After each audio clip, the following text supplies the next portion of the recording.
Adani group के शेयरों और बॉन्ड्स में बुधवार को बारीक गिरावट आई। ग्रुप के शेयरों की कीमत 10% तक गिर गई। इससे ग्रुप के चेयरमैन गौतम अडानी की नेटवर्थ एक झटके में 5.51 अरब डॉलर यानी करीब 45,000 करोड़ रुपए कम हो गई। अमेरिका की एक शॉर्ट सेलिंग फर्म की नेगेटिव रिपोर्ट से ऐसा हुआ। जानिए कौन है इसके पीछे। अमेरिका की short selling firm Hindenburg research की एक नेगेटिव रिपोर्ट के कारण अडानी ग्रुप के शेयरों में बुधवार को बारीक गिरावट आई। इससे भारत और एशिया के सबसे बड़े राइस गौतम अडानी को 45,000 करोड़ रुपए का झटका लगा। ब्लूमबर्ग बिलियनियर इंडेक्स के मुताबिक अडानी की नेटवर्थ 113 अरब डॉलर रह गई है और वह दुनिया के अमीरों की लिस्ट में चौथे नंबर पर खिसक गए हैं।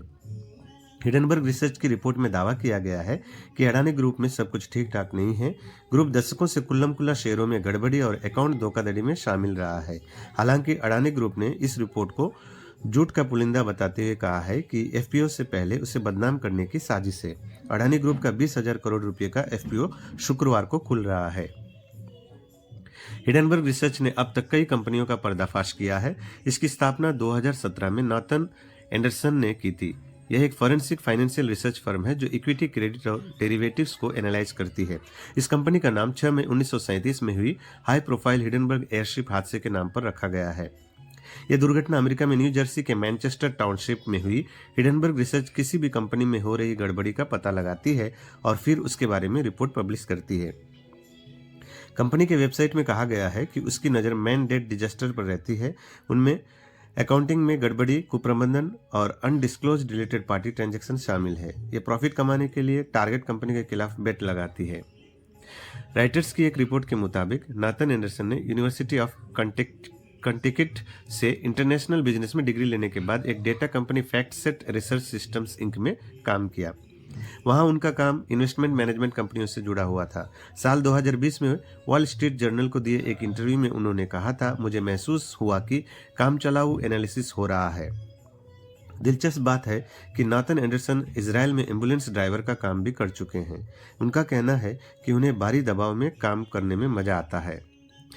हैरी मार्कपोलिस को एंडरसन अपना रोल मॉडल मानते हैं। मार्कपोलिस एक एनालिस्ट है जिन्होंने बर्नी मेडॉफ की फ्रॉड स्कीम का पर्दाफाश किया था। हिडनबर्ग ने सितंबर 2020 में इलेक्ट्रिक ट्रक मेकल निकोला कॉर्प के खिलाफ बेट लगाई थी और भारी रकम जीती थी। हालांकि एंडरसन ने इस अमाउंट का खुलासा नहीं किया।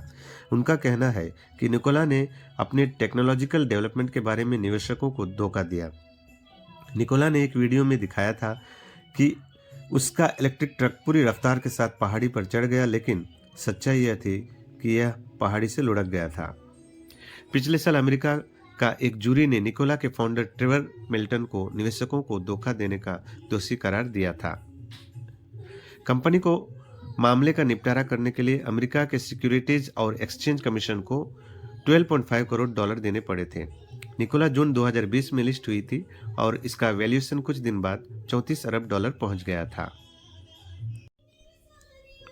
इसने फोर्ड मोटर्स को भी पीछे छोड़ दिया था। अब इसकी वैल्यूएशन 1.34 अरब डॉलर रह गई है। हिडनबर्ग का कहना है कि विसल ब्लोअर्स और कंपनी के पूर्व कर्मचारियों ने इस काम में उसकी मदद की।